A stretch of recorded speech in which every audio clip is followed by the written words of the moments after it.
बात करते हैं post harvest management of sunflower की।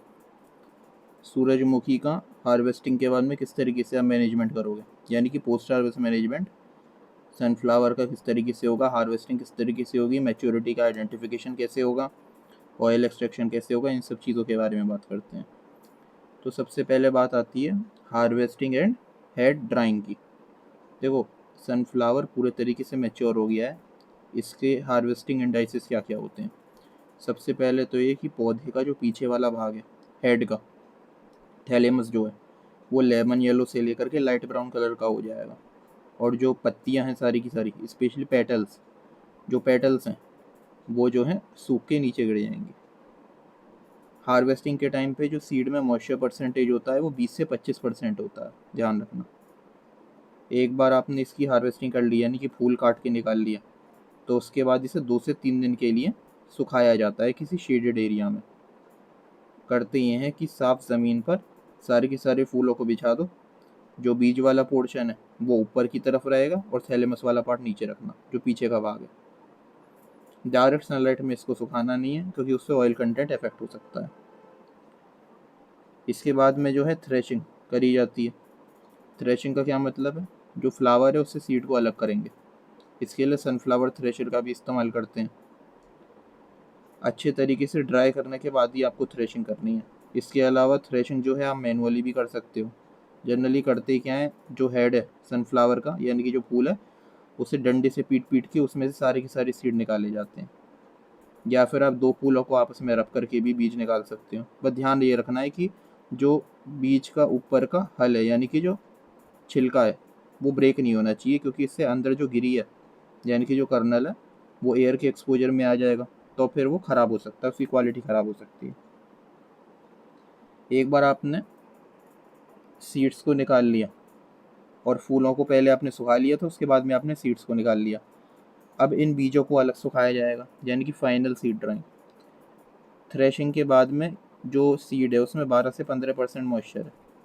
अब हम इसे क्या करेंगे, सीमेंटेड फ्लोर पे, साफ़ सुथरी जगह पे भी, नीचे तिरपाल वगैरह आपने बिछाया और इसके ऊपर एक पतली सी लेयर, जो कि जनरली 3 से 5 सेंटीमीटर की होगी, वो हम बिछा देंगे।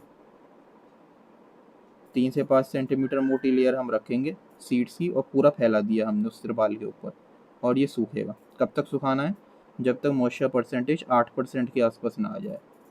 ये ध्यान रखना, 10% के ऊपर बिल्कुल नहीं जाना चाहिए। आपको लंबे समय के लिए अगर सीड को स्टोर करना है, तो यहाँ पे मॉइस्चर परसेंटेज फिर 8% होना चाहिए, ध्यान रखना। डायरेक्ट धूप में जो है इसे सुखाना नहीं है, क्योंकि ऑयल क्वालिटी इफेक्ट हो सकती है, तो ये ध्यान रखना। डायरेक्ट धूप में नहीं सुखाना। इसके बाद में फिर विनोइंग करी जाती है, क्योंकि इस पूरे के पूरे लॉट में अभी बहुत ज़्यादा जो है धूल मिट्टी, इसके अलावा ऐसे सीड्स हैं जिनमें सही से पॉलिनेशन नहीं हुआ, तो वो अंदर से हॉलो रह गए। अब उनमें से तेल वेल तो निकलेगा नहीं, तो अल्टीमेटली इन चीज़ों को हटाना पड़ेगा। इसे हम क्या बोलते हैं, प्रोसेस को, विनोइंग। अब विनोइंग के लिए मार्केट में विनोइंग फ़ैन आते हैं, उनका इस्तेमाल करा जा सकता है, ताकि जल्दी सेपरेशन हो जाए सारी की सारी डेबरी का। तो जितने भी फूल के अवशेष यहाँ पे रह गए हैं, इसके अलावा मिट्टी जो भी दिख रही है, धूल जो दिख रही है, इसके अलावा जितने भी हॉलो सीड्स हैं। हॉलो सीड्स क्यों, जैसा मैंने बताया, पुअर पॉलिनेशन की वजह से दाने कई बार क्या होते हैं, अंदर से सीड हॉलो रह जाता है, यानी कि उसमें से फिर कोई ऑयल रिस्ट्रिक्शन वगैरह नहीं होगा, बल्कि ये पूरे के पूरे हमारे लॉट के क्वालिटी को बेकार करेगा। इसलिए इन चीज़ों को हटाना ज़रूरी है। उसके बाद में सीड के साइज़ और वेट के हिसाब से कर दी जाती है ग्रेडिंग। ग्रेडिंग यहाँ पे कर दी जाती है ताकि मार्केट से सही दाम उठाया जा सके। अब यहाँ पे इंपॉर्टेंट चीज़ है कि सनफ्लावर के सीड्स में कितना ऑयल परसेंटेज देखने को मिलता है। तो यहाँ पे 35 से लेकर के 40% ऑयल होता है सनफ्लावर सीड्स में। तेल निकालने के बाद में एक तो आपको ऑयल मिल गया, ऑयल के अलावा यहाँ पे जो खल मिलती है सनफ्लावर ऑयल की, उसमें 40 से 44% प्रोटीन होता है। इसलिए इसको लाइव स्टॉक के लिए और पोल्ट्री के लिए चारे के तौर पे इस्तेमाल करते हैं। अब सीड्स को आपने अच्छे तरीके से सुखा भी लिया। अब क्या होगा, अब हम करते हैं डीहलिंग या डीकॉर्टिकेशन, यानी कि जो सीड का ऊपर का छिलका है, जिसे हम हल बोल रहे हैं, उसे हटाया जाएगा। ऊपर का छिलका हटाने के बाद में ये जो गिरी है, इसका इस्तेमाल करके तेल निकाला जाता है, या फिर आप इसका इस्तेमाल कन्फेक्शनरी के आइटमों में कर सकते हो। ऑयल एक्सट्रैक्शन के लिए याद रखना, स्पेशली ऑयल एक्सट्रैक्शन के लिए बात कर रहा हूँ। ऑयल एक्सट्रैक्शन अगर आपको करना है सनफ्लावर सीड का इस्तेमाल करके, तो छिलके निकालते तो हैं, लेकिन 10 से 12% जो छिलका है वो इंटैक्ट छोड़ देते हैं, क्योंकि ऑयल एक्सट्रैक्शन में मदद करेगा। इसके अलावा पैकेजिंग किस तरीके से होती है यहाँ पे सीड्स की, तो जूट के बोरों का इस्तेमाल होता है। इसके अलावा पॉलीलाइंड बैग्स का भी इस्तेमाल कर सकते हैं, जो प्लास्टिक के कट्टे होते हैं। गोडाउन जहाँ पे आप स्टोर कर रहे हो सीड को, पहली बात तो पूरे तरीके से सूखा हुआ हो, वेंटिलेशन अच्छा हो, चूहे वगैरह की प्रॉब्लम हो ना। इसके अलावा रिलेटिव ह्यूमिडिटी गोडाउन में 60 से 65% के नीचे होनी चाहिए, ये ध्यान रखना, ताकि फंगस वगैरह ना लगे। ऊपर का छिलका जो आपने निकाला था, हल जिसे हम बोल रहे थे, इसका इस्तेमाल आप बायोगैस में कर सकते हो। फ्यूल के जो ब्रिकेट्स होते हैं उनको बनाने में यूज़ करा जा सकता है। इसके अलावा जो है लाइव स्टॉक के बिछावन के तौर पे भी इस्तेमाल करते हैं। और जैसा मैंने बताया था कि 10% के ऊपर मॉइस्चर बिल्कुल नहीं जाना चाहिए, क्योंकि नहीं तो यहाँ पे ऑक्सीडेटिव रेंसिडिटी देखने को मिलती है। जो बीज है वो पूरे तरीके से ख़राब होने लगेंगे और ऑयल कंटेंट प्रभावित होगा, तो ये ध्यान रखना। अब एक एक करके इसमें कुछ इंपॉर्टेंट इमेजेस देख लेते हैं। जैसे ये देखो, एक मैच्योर सनफ्लावर है पूरा का पूरा। अब जब ये हार्वेस्टिंग के लिए बिल्कुल तैयार होता है तो इस तरीके से सूख जाता है, पत्ती वगैरह सब झड़ जाती हैं इस तरीके से। उसके बाद हम इसकी हार्वेस्टिंग करते हैं। पूरा का पूरा फूल जो है काट के निकाल लेते हैं, फिर इसे सुखाते हैं। सुखाने के बाद में फिर इसकी थ्रेशिंग करते हैं। इसके लिए थ्रेशर का भी इस्तेमाल कर सकते हैं, या मैनुअली डंडे से पीट के या फूलों को आपस में रगड़ करके बीज निकाले जा सकते हैं। ये जो पीछे वाला पार्ट है वो है थैलेमस, जिसे हम बोल रहे हैं। ये जो है लेमन येलो कलर का या आपका लाइट ब्राउन कलर का हो जाएगा, तो फिर अंदाज़ा लग जाता है कि सनफ्लावर हार्वेस्टिंग के लिए तैयार है, ये ध्यान रखना।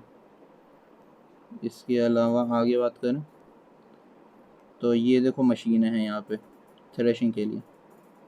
थ्रेशिंग में हमने करा क्या, जो फूल था उसमें से बीजों को हमने अलग कर लिया। ये सारे के सारे सूखे हुए फूल हैं। हाथ से पीट पीट कर भी जो है, मतलब एक लकड़ी की स्टिक ले लेते हैं और उससे फूलों को मार मार के बीजों को अलग कर लिया जाता है, मैनुअली थ्रेशिंग अगर करनी है तो।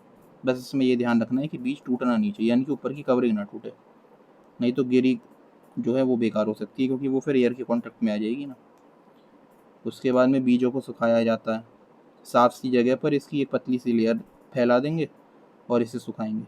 लंबे वक्त तक स्टोर करने के लिए 8% मॉइस्चर होना चाहिए। इसके अलावा ये विनोइंग के लिए फ़ैन आते हैं। और बात करें, ये सनफ्लावर थ्रेशर हो गए, इसकी भी बात हो गई। ये यहाँ पे ऑयल है, खल है। इसके अलावा ये देखो, ये है हल, जो ऊपर का छिलका हटाया है डिकॉर्टिकेटिंग मशीन्स का इस्तेमाल करके। ये है डिकॉर्टिकेटिंग मशीन। ये करती क्या है, गिरी को अलग कर देगी और ऊपर का जो हल है यानी कि छिलका है उसको अलग कर दिया जाएगा। ये खली है, ये ऊपर का छिलका हो गया, और ये जो है ये गिरी है, ये ध्यान रखना। अब गोडाउन में जो सीड को स्टोर किया जाएगा वो इस तरीके से कट्टों में स्टोर करती हैं, और ध्यान रखना ये लकड़ी के नीचे पटले से होते हैं, उनके ऊपर हीप बना देती हैं सारे के सारे बोरों का। दीवार के सहारे आपको रखना नहीं है, याद रखना दीवार के सहारे मत लगाना, कम से कम 1.5 फीट का गैप रखना ताकि हवा पास होती रहे। और दो इस तरीके के जो हीप आप लगाओगे इनके बीच में भी गैप रखना, ये इस तरीके के लकड़ी के पटले होते हैं, ये ध्यान रखना। इसके अलावा ये बोरे हैं, प्लास्टिक वाले कट्टे। तो ये टॉपिक हमारा कंप्लीट हो गया।